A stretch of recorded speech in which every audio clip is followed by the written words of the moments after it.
In today's video, I am going to teach you how to track sales goals in Zoho CRM. To get started, make sure you are signed in to Zoho CRM and that you have access to the analytics area.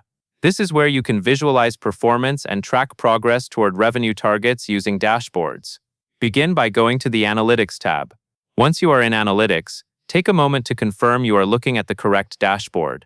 Dashboards are where your charts and goal tracking widgets live, so choosing the right one helps you keep goal tracking consistent for your team, your pipeline, or your reporting view.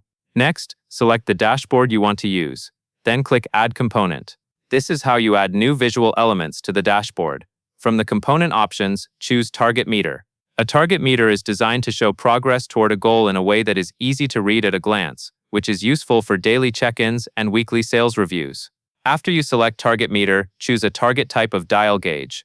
The dial gauge format works well for sales goals because it shows your current performance relative to your target, similar to a speedometer, so you can quickly see whether you are behind, on track, or ahead.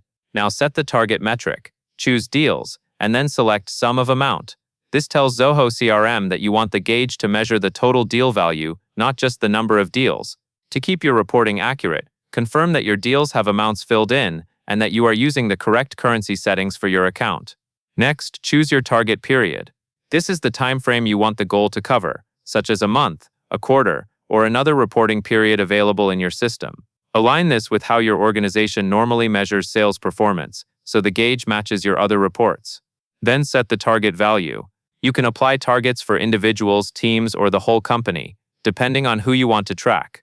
Be consistent with your goal definition and use the same basis you use in your sales plan, so the dashboard reflects real expectations.